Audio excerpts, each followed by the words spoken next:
So I've got Andrew Bridge, who is the managing partner at Fisher German LLP with me, which is a UK-based multidisciplinary property consultancy with 600 people spread over 25 offices. Andrew's a fully qualified chartered surveyor and member of the RICS, with significant experience in business leadership, management and operations. And I was really grateful to have Andrew endorse my book, Inner Brilliance, How to Shine, 10 Antidotes to Imposter Syndrome, Workaholism and Stress. And I thought it would be really great for the audience to hear about Andrew's exec insider secrets, but with a slant towards these topics. So here we are, and welcome, Mr. Bridge. So thank you very much. It's bizarre, wasn't it? Listening back to someone telling you who you are and what you do. I know, it's a bit like This Is Your Life. Do you remember that program? I'm way too young for that. Well, I know we're a similar age, so you must remember it.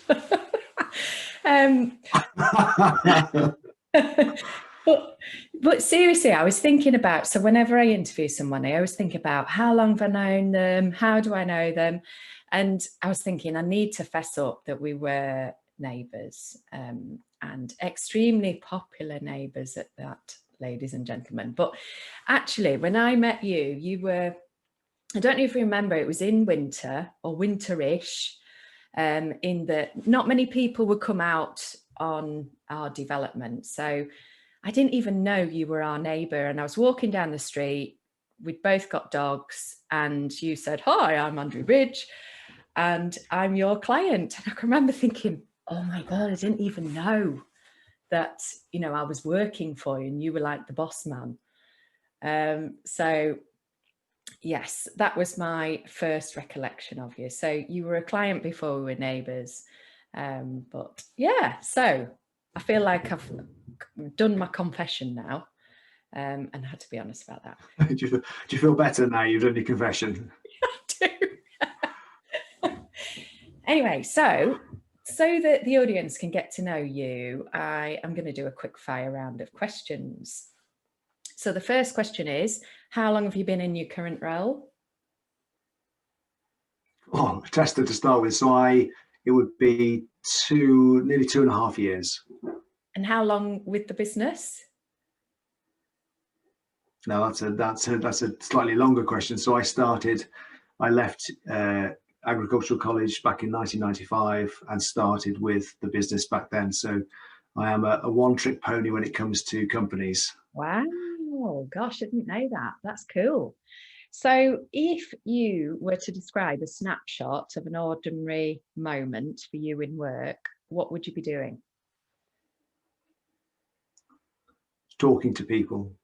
Just it would be whether it's partners or whether it's colleagues in the business, it's conversations. So as much as you get trained to be able to do everything else associated with running a business or being a chartered surveyor, most of it comes down to having a lot of conversations with individuals about actually what's really going on, and whether that's associated with clients or whether it's actually internally, more so with the business now. It's always, yeah, sitting down talking to someone. Yeah, and interesting that you say what's actually or what's really going on, and that you're interested in that. And then what do you do with that information once you've got it? Yeah, depends what the information is, I suppose. But it's, I think it's a massive, to me, a massive part of leadership is about listening. So to be able to get a true understanding of what's going on in the business, you have to be able to relate to what people are going through, what people are experiencing, what they're struggling with, or what they're really enjoying, to then be able to learn and to be able to work out, well, actually, how are we going to adapt our business? How's the business going to evolve to be able to continue to build on that, so that we get to a point whereby you've got a workplace where you've got fully engaged individuals that really enjoy what they do on a day-to-day basis. Yeah, cool. You could have just like written the leadership description there, couldn't you, for the dictionary? That was very good. So it's easier saying than it is writing. yeah, absolutely. So getting a bit more personal now, what's your morning ritual or routine? It's changed probably, and I suppose lockdown has had a bit of an impact on that. Historically, during the week, it would have been getting up early and potentially traveling to one of the offices to then spend the day in one of the offices talking to people, listening to people, and then back in the car and then back home. So it's probably been more through lockdown has actually been okay, coming out of lockdown now, hopefully, fingers crossed, starting to revert back to offices, but also spending a bit more time just thinking about things and reflecting and being very focused on what am I going to try and achieve today. And Yeah, actually, at the end of the day, have I actually got there?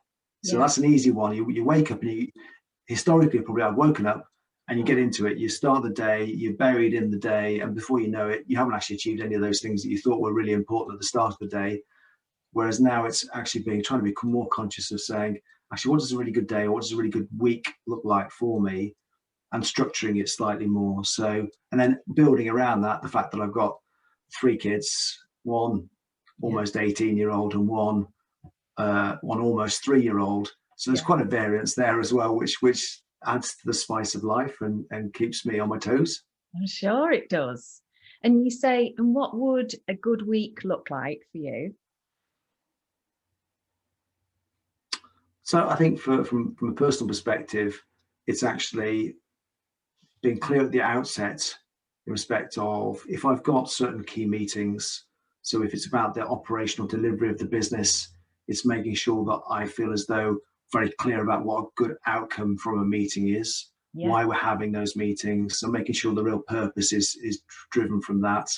Um, getting an ability to have some positive conversations with people and seeing individuals that are developing and growing through the business. So I'm very fortunate that I know a reasonable number of people in our business relatively well, and it's something that I really enjoy doing. So spending time with them and watching them on their journey. So when you see someone that's recently started with the business and how they are interacting, or someone that's been with the business 20 years and how they've progressed through the business, those are the bits that you can really you look at the end of the week and go, yeah, that's really positive. I've seen someone's career progress or develop, or we've had some positive wins with clients. Those are the where you get some positive feedback. It's those bits that really they mean something because it's genuine. Profitability is fantastic. Don't get me wrong. It's always yeah, nice to make sure the figures are aligned, but realistically, it's almost that sort of stuff follows if your people are happy and enjoying what they're doing, and your clients are happy and content with the service that they're getting from us. So those are the things that really mean that you have a good week. Positive feedback from people inside the business and positive feedback from clients. that's great. I love it. Yeah, superb. So, strange question. What's your favourite meal? Now, I know you're a bit of a foodie. Come on, what's your Yeah, favourite yeah. dish? We've been Yeah, is this something that actually I'm going to a restaurant to be able to order? Is this something that actually is at home? So where are we going with this? Are we pitching this at a going out for a fine dining experience, which is just like the ultimate luxury, or are we talking about actually some comfort food? Give us both.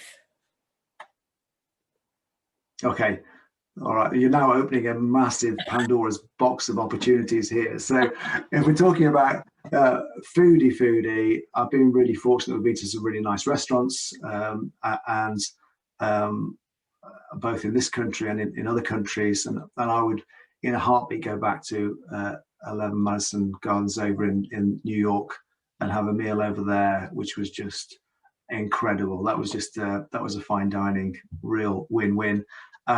If it's at home, then it's probably with the family, homemade pizzas. So making the pizza dough from scratch and then making pizzas, because that's just something that the kids kind of have grown up around. It's something that we've done for years and years and years.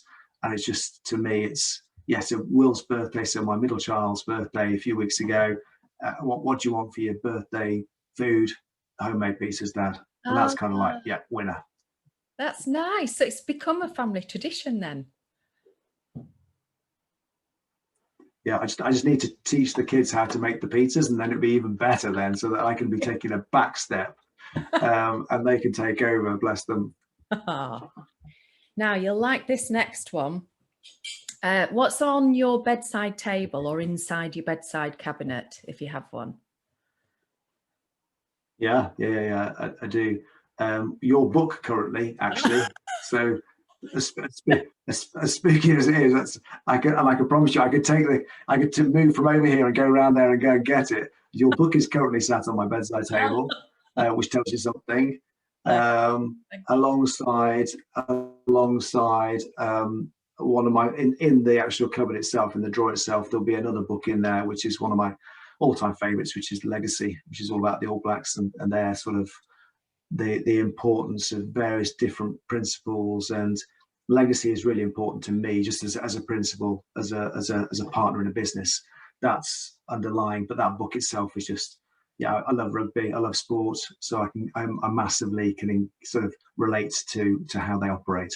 Yeah, no, that's great. That's good. So we're getting a flavour of what you like. Reading's obviously important, and you have you allow team members to listen to Audible, don't you? Isn't that part of your deal there at Fisher Jones?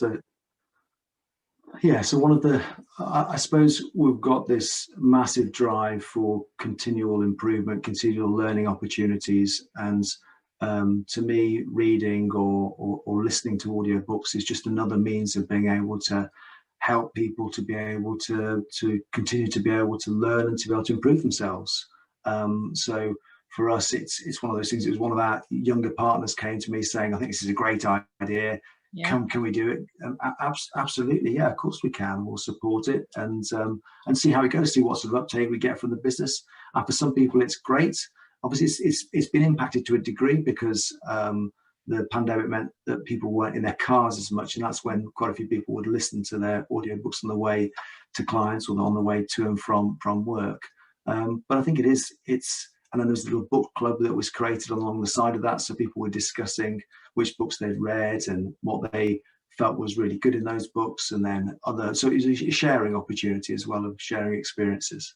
That's great. Sounds definitely a growth mindset going on there in your organization, isn't there? So cool. We've got great people. We've got amazing people, and I know every business says that, and I'm sure every business has great people, but I generally feel our people are amazing, and we want them to be able to be the best that they can be. And to be the best that they can be, that's our responsibility as well as their responsibility. Yeah. So it is working together to be able to allow them. So we use some great people to develop them and train them, present company. And it's one of those things that we've got to look at constant ways of being able to really look at being able to add the marginal gains. So how can we make, if we can take somebody and then add 1%, they're looking to add 1%, and we keep doing that, it breeds this sort of ability to create an organization where everybody is pushing everybody in a really positive way. So not pressure, but it's a self inbuilt. How can we're only here once. We've got to make the most of it, and we've got to be the best that we can be. So what can we do to help that? Yeah, we might as well be our best versions. Yeah, absolutely. So we're now going to start diving into the book a little bit. So the interview now will be centered around some of the chapters. So chapter 1 is about knowing your coordinates. So you'll know this through all your reading and having read the book and endorsed it, of course. But that whenever we're about to embark on any change, if we want to make a change, then we have to take a measure, don't we? We have to take a measure of where we're at. You know, if you were Roger Bannister, at some stage, you'd have timed yourself and then set the aim of, I had to think earlier, was it the 6-minute mile? But it's the 4-minute mile, isn't it? It's 4 minutes. Yeah.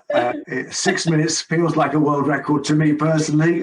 But yeah, it's a 4-minute mile. No, it would be definitely a world record for me. So if we're to think about your coordinates, so what's happening now in your business life? Where are you at? What are you excited about that you're working on? Yeah, so I suppose having taken over as managing partner a couple of years ago, that first couple of years has been a bit of a whirlwind. We were very clear in respect of the strategy that we were putting together and trying to get a clear plan. But the speed of change, obviously, it takes time. We're a 60-person partnership, so you've got 60 business owners that you want to try and align so that everybody's buying into both where we are currently and agreeing where we are currently, but also, and as importantly, working out where we're trying to go to and making sure there's a commonality of vision. So I think from an FG point of view, right here, right now, we've been on a journey. We've transitioned the business quite significantly in the last 2 years, and it's now about really dialing down into what our purpose is as a business. And this is, and you talk, lots of businesses talk about their purpose, and they talk about why they're here. And as a business, I think we've kind of known it, but we've never advertised it. We've never been overt in respect of expressing what our purpose is in life. And it's very clear now that everybody's asking for a business to be more overt. And this is giving us a springboard to be able to say, well, actually here, as a firm of property consultants, in a really, really privileged position to be able to make a difference. So whether that's youngsters that are joining our organisation or more experienced older statesmen that have been in the organisation for a fair number of years, we still have that ability to be able to influence some of the really big challenges that face society today. And that sounds like a massive statement, and it sounds like quite a grand statement. But if we break it back down into some of the services we provide, you're looking at things like we've got agribusiness consultants that advise landowners in respect of the quality of their soil. And if anybody's been seeing any of the documentaries or reading any of the articles about how important soil is to our survival as a human race, that's quite a big thing to be involved with. Yeah. We then go on to sustainability, the environment, farming, and trees and woodland and forestation. And so I think if you look just purely in those areas, and that ignores the fact that we positively influence the built environment. So we have planners that are design building housing schemes that are sorting out some of the housing issues that we face in society, but all the way through to how do we regenerate the high street and what does the high street look like in the future. So we are, as property consultants, because of the breadth of services we provide, we've got to really make sure that the advice that we're giving and our sense of purpose is right at the front of who we are, because that, I think, then is for clients coming to us, actually they know that we're going to be taking care of their ESG.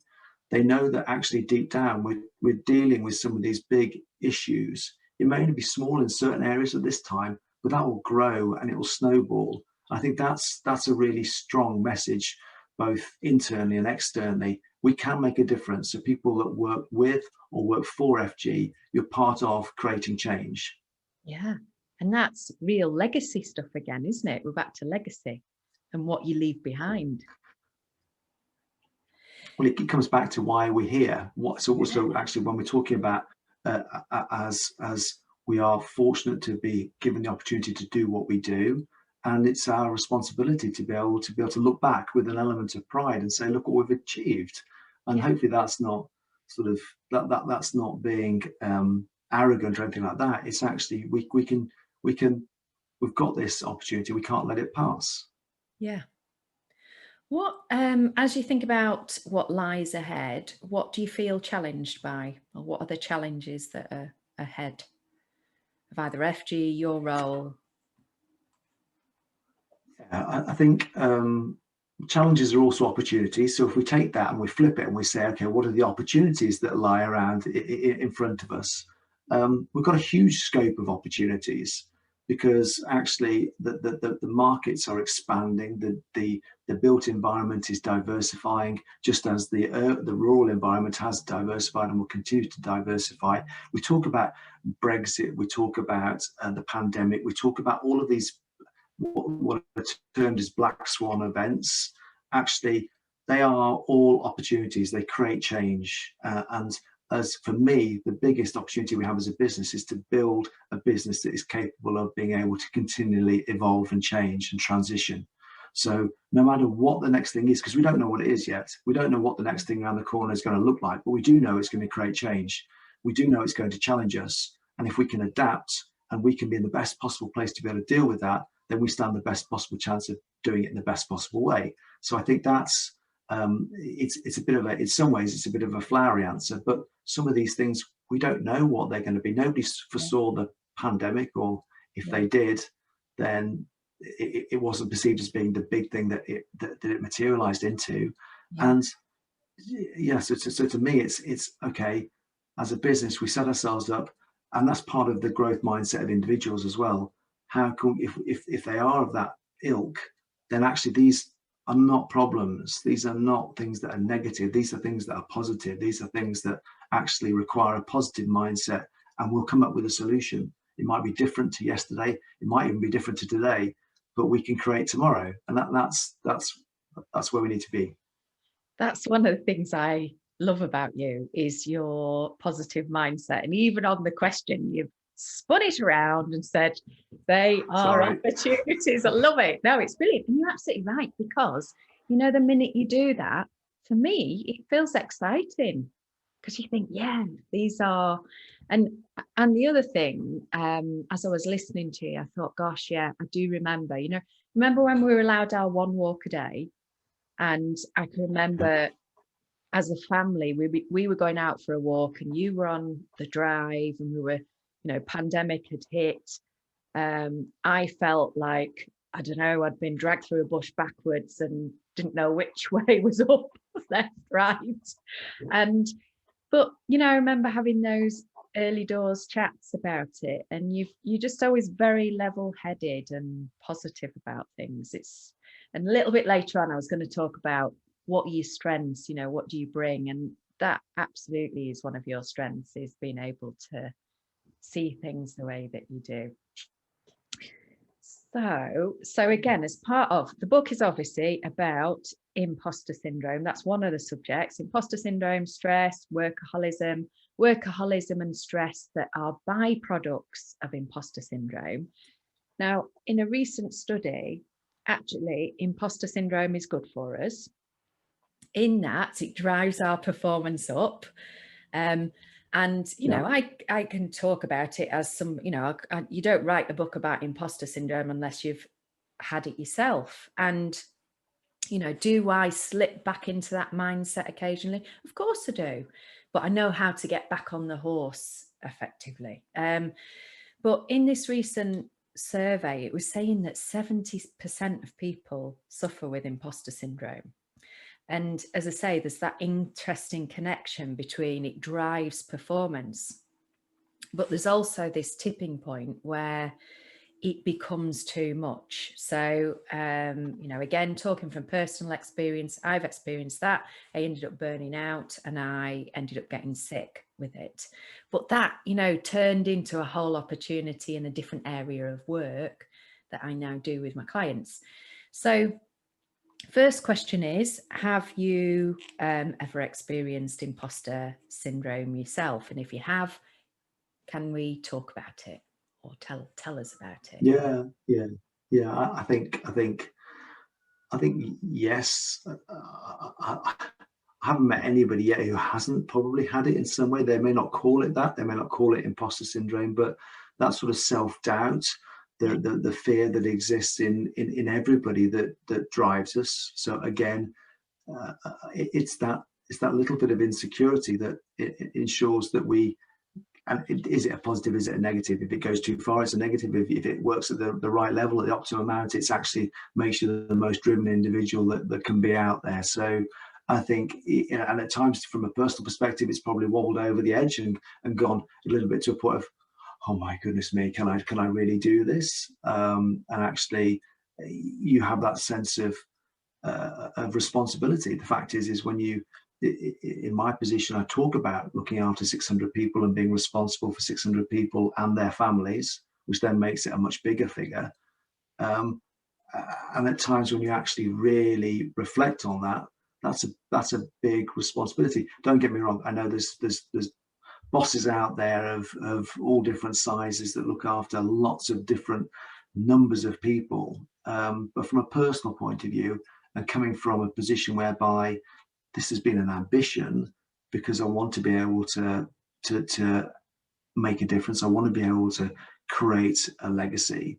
But at times, yeah, it does get to a point whereby you're going, oof.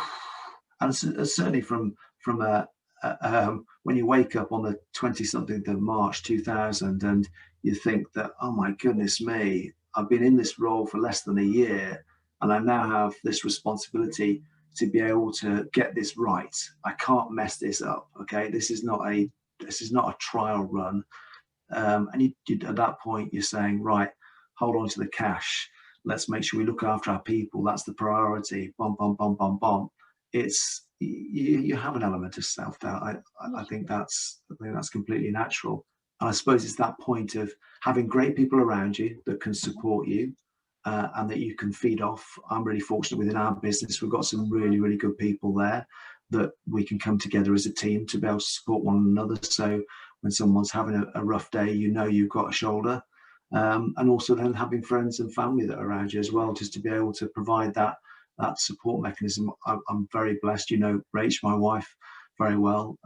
She's a rock. So from that perspective, it does make a big difference if you know you've got that level of support around you. Yeah, no, absolutely. And that was going to be my next question in terms of how do you manage that? And of course, you're one step ahead of the game. Yeah, no, that's great. Is there anything else?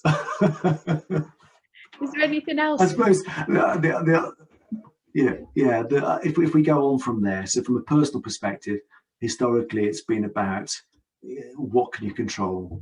So stereotypically, it's what are those things that are around you that you can heavily influence, heavily control, because that makes you feel as though you are really in it and being able to manage these things. And I suppose for me, that's been, if I look after me on the inside, then I will be able to control everything else. So I exercise, and I make sure that I try and look after myself. So from that point of view, if I'm controlling that, then no matter what else comes inside, then you're doing what you can do.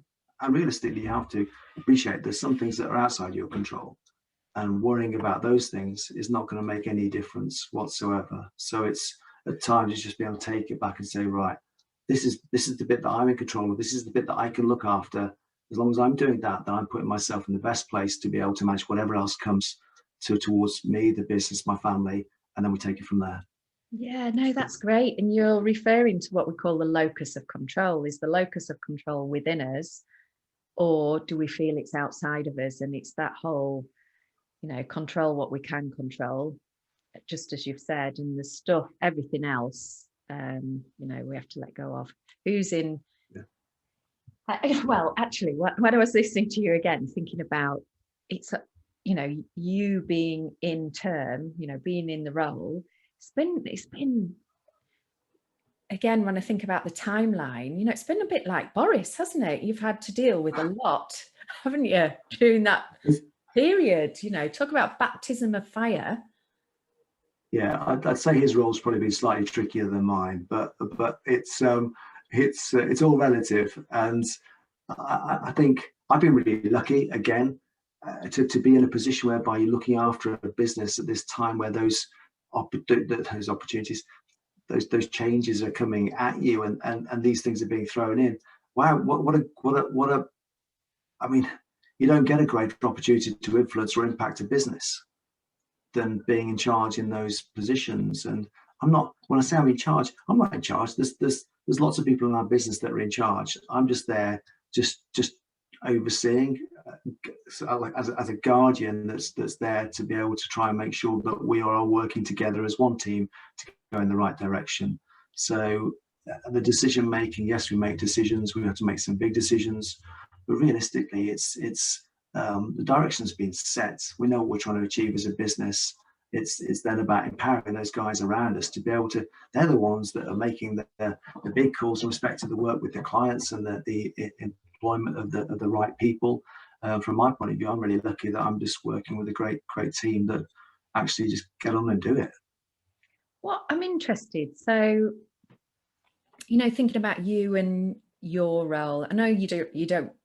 You spoke about being in charge. Not everybody can be a leader. Like to be honest, I was a rubbish leader.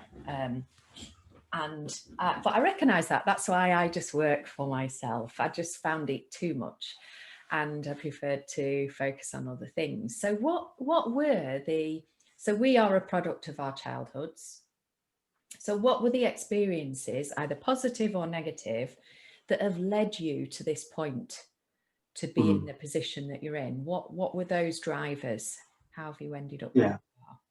So I'm one of 4 kids. So I've got an older brother, I've then got a younger brother, and then a younger sister. And I don't know what their stats are in respect of how each one of those siblings is supposed to react in respect of the stereotyping. But from a personal point of view, I wasn't academic at school. Academia kind of passed me by in a flash. And it was one of those where I was always chasing my tail, always tried, always, probably the school report would have been try as hard, but not really gonna ever shake the academic tree too hard. So from that point of view, it was okay. So I focused on sports. I played a lot of sport at school, and I learned how to communicate effectively, very effectively, because if I couldn't do it in the written word and be able to convince people in writing or through exams, then I had to be very convincing when I was talking to people, and very authentic and genuine in that regard. So that to me was, and I've always loved standing up in front of people and being able to talk about stuff I really enjoy talking about. So that's never been a problem. A script is a problem because I can't remember it. So scripts are a bit of a nightmare because I know what I'm supposed to be saying, but I then forget it, so then go off track. Speak to anybody in our business and they'll know that I'm a lot happier unstructured than I am structured. So from that point of view, it was. And then what's the driver? I suppose it's constantly trying to prove a point. It's constantly trying to prove to myself and to make those people around me, so to make people proud of me, I suppose, has driven this type of mentality.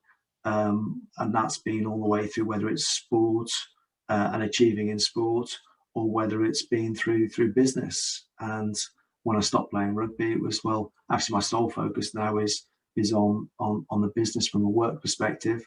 And actually I want people to be, I want my mum and dad to be proud of what their sons achieved. And that's a massive driver to me, for them to be able to look at me and go, actually, he's not done too bad. He's all right. So I think that's a big driver. He's done amazingly. You know, and I love the fact that you can do presentations. We've had this conversation before, haven't we? Unscripted, spur of the moment. You know, I'm sat here talking to you. I've got slides in front of me. So that I think, right, okay, what's coming next? So I love, you know, that is such a massive strength to be able to, you know, again, I can hear why you are the leader that you are, and you know, you spend so much time going around and communicating to people. So yeah, I just love the way people become the leaders that they are as a result of those past experiences. And just as I was saying earlier today, that good comes from adversity, doesn't it? You just found a different route.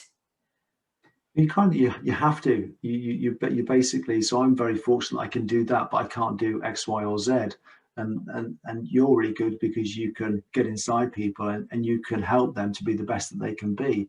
So we've all got our natural skill set. It's just, we're really fortunate if we can find a role or a business or something that allows us to be able to do that. And I think that's where I feel incredibly lucky that the business has supported me throughout my time there to be able to develop from being a graduate through to a surveyor, and then each opportunity is just sort of materialized in front of me to allow me to use the skill set that sort of developed and evolved over time to then allow me to be in the position I'm in now. Yeah, I love it. And I love it when I interview people and, oh yeah, the opportunity just materialized in front of me. You know, I was just lucky, and you know, and there'll have been so much that you'll have done that will have led to that point. And what you've just said segues very nicely into chapter 4, which is about aligning towards your stars. So what that means typically is being in tune with purpose. Now, I know we've touched on that already today, strengths, values, and also a direction of travel, so a vision. So typically when we tick all of those boxes, that's when people will shine the most, but also when they've offloaded that baggage, you know, that baggage that creates drag. You know, I refer to a sailing metaphor throughout the book. So I talk about baggage. And as I was saying earlier to a coachee, if anyone says they don't have baggage, they are lying, because that's how our personality is formed as a result of those pieces of baggage. But it can drag our ship down or make it more difficult to get to that destination. So what is it? So thinking about that alignment and aligning towards your stars. So what is it that makes you shine? And what I mean by that, so we're talking about inner brilliance, outer shine. So what makes you outperform, bring joy, or makes you succeed? What are those things that need to be in place for you so that you do shine? I think from a personal perspective, it's about the people. So I've said it pretty much all the way through our conversation, that if you trust and believe in the people around you, and they value you for who you are. So it's not because of anything else. It's actually because you're authentic. It's because authenticity, I've said 2 or 3 times as well, that's massive to me. I don't want people to think that he's a leader that's saying these things because he has to say these things. He's a leader saying these things because he genuinely believes them and he cares about them. And that's the bit, that having that stage to be able to do those things and to get the engagement, that's the bit that allows me to be able to really be the person I want to be. And I think that's massively powerful then, because I think authenticity and trust are so integral to, certainly within professional services, but just in life, really. Actually, you choose who you surround yourself around, who your friendship group is. You choose all of these different things because you have a feeling, you believe in something, or you want to spend time with those people because you believe in them, and actually you can trust in them. So those are guiding lights. And if you're in a scenario whereby you've got that and you can be the person you really want to be, that allows you to express yourself without fear. That allows you to be able to actually reach the potential. So get that shiny version. Yeah, I love it. And I love that statement, express yourself without fear. And interestingly, that's something I hear quite a lot when I'm working with people, you know, being safe to be able to be yourself in that moment. And again, we've spoken a lot today about being our best versions of ourselves. And one of the things that enables us to do that is to be able to speak without fear, but to be ourselves without that fear of judgment. And you'll know how important that is, because we've done the Manager Leader as Coach program, haven't we, internally? And we've spoken a lot about being non-judgmental with people so that people are free to be themselves. But going back to that fear point, so, and I was saying earlier that one of the things that creates drag on our ship is baggage. And, you know, most people do have baggage. And chapter 6 is about offloading excess baggage. And one of the tools I use is havening, to get rid of excess baggage or past childhood experiences that are holding a person back. How do you deal with? So there are a number of ways in which we can skin a cat. So we can use techniques, or we can use other stuff. How do you offload? First question is, one, when do you know that you're holding excess baggage? What are your clues or signs? How do you know you've got drag on your ship? I think because a lack of clarity starts to materialize in respect of the way you're thinking. And you know when you're sharp, you know when you're actually on it, you get that feeling, you get that buzz. So but you have to be really conscious, because it's very easy to sort of slip into a position whereby you're not as sharp as you want to be. So, and there are things, and then there's a vagueness potentially associated with your decision making, which just slows you down a little bit, and it just you can feel it, but you don't quite know it, if you know what I mean. There's a bit of a grayness associated with it. And then for me, historically, largely, it's been about that element of how can I get myself back into a better headspace. So when I was playing sport, that would just deal with it, because it was competitive rugby. You don't get a lot of time to think about anything else. You're just in the moment, and you've got a great team around you, and it's all about looking after one another. I suppose with some of the things that we've done at work, actually doing some of the challenges we've done some great challenges. We've done the 3 Yorkshire Peaks, we've done the 3 Peaks, we've done the 4 Peaks, we've done the Welsh 3000s. So we've done a whole heap of those, and they create sort of a perspective to life that actually just slows you down and stops you.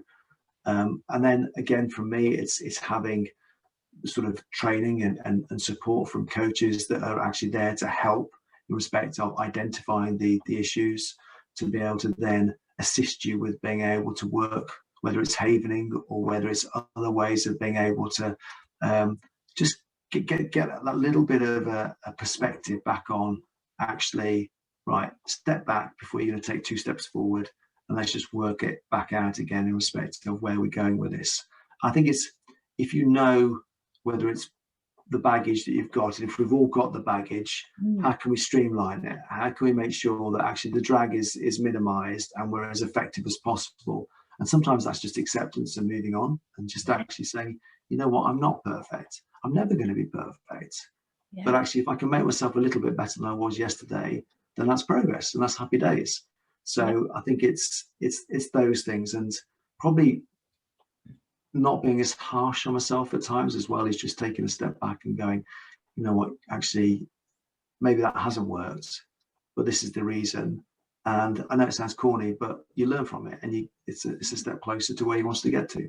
Yeah, absolutely. And it's that whole growth mindset again, isn't it? And, you know, Thomas Edison, 101 ways how to not make a light bulb, but, you know, the end result being... Completely. And I think it is that thing. And that's difficult in a business, to try and create that. So I talk about a safe place to fail. Actually, it's easy to say the words. It's a lot more difficult to culturally create it. And that's still a work in progress in our business. We want to get to a scenario whereby people are comfortable having a go and it failing. And actually, you know what? That's fine. It's not because we deliberately set out to fail. We deliberately set out to try something. It hasn't worked, but actually we will learn from it and we'll do something different next time. And that's the piece that over time, culturally, if we can really inject that into our business, to say, we're creating this opportunity where you can express yourself freely. You can tell me if you think something's wrong, and there's no fear. It's fine, because we're never going to improve otherwise.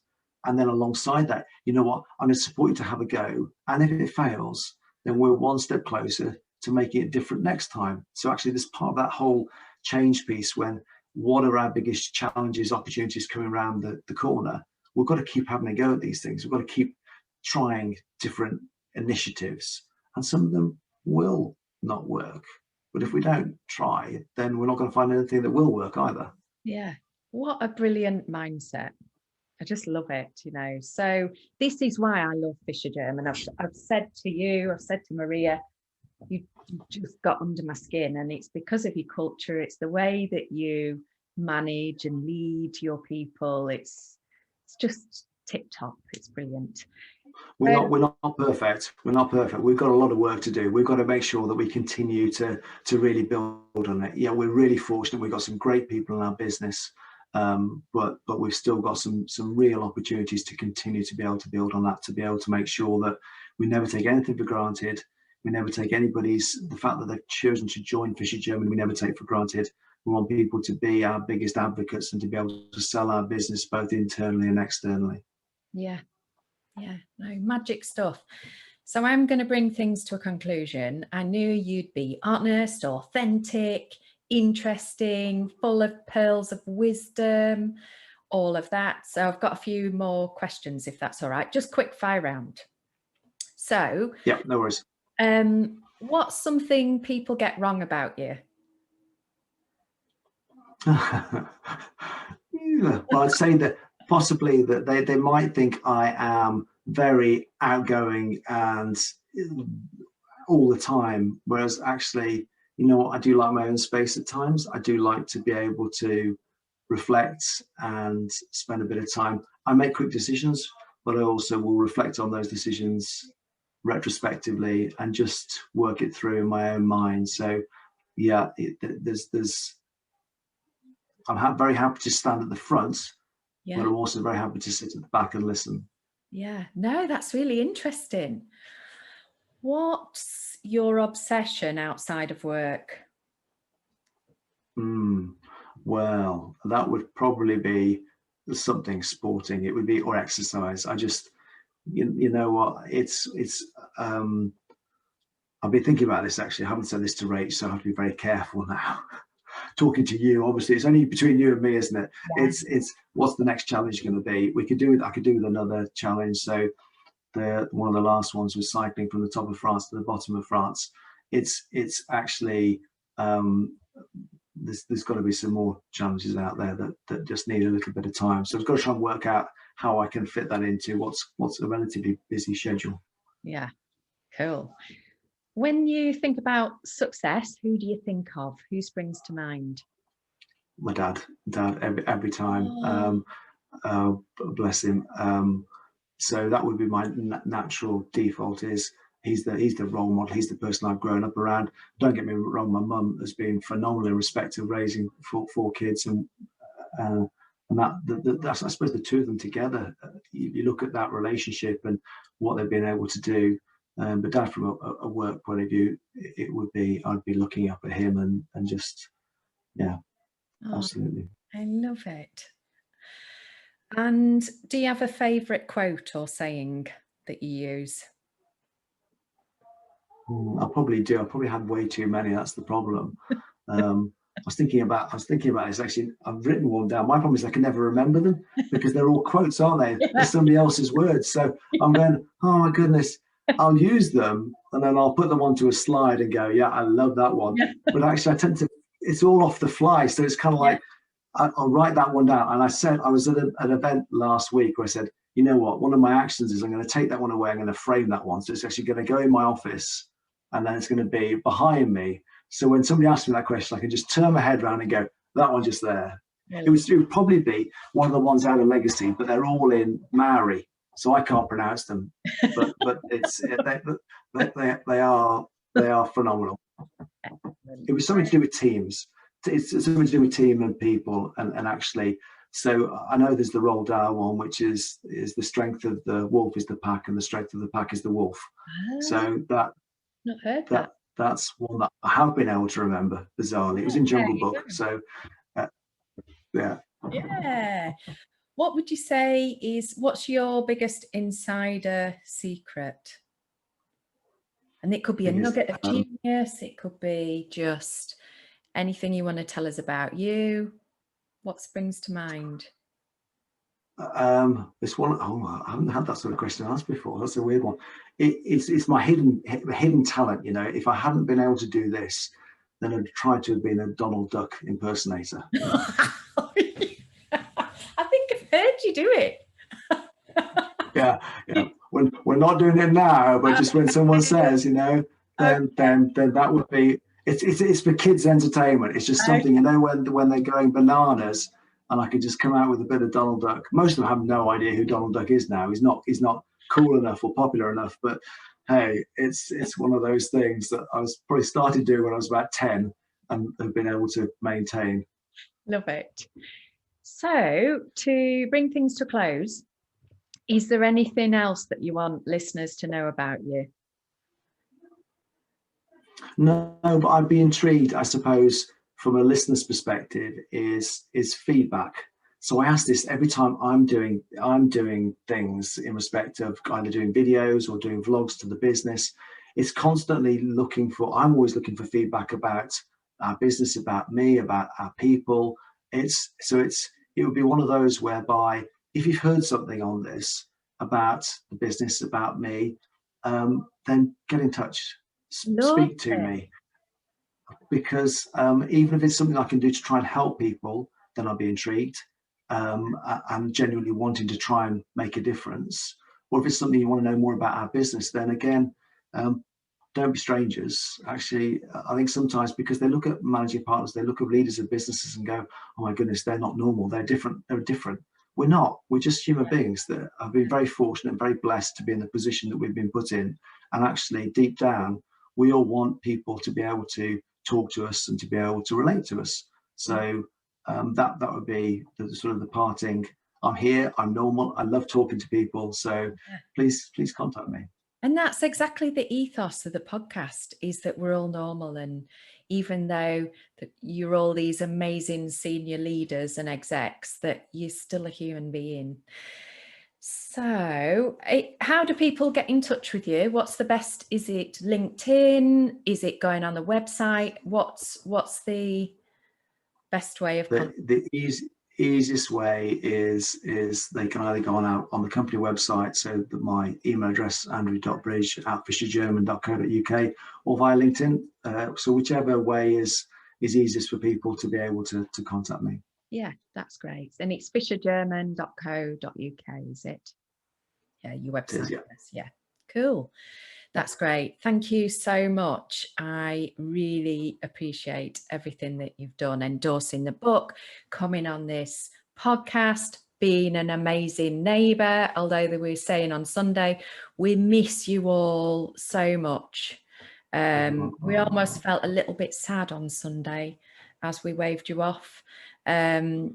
Yeah, but oh no, sorry, I didn't say it to make you feel bad. I just said it because we really appreciate you all. Anyway, thank you so much.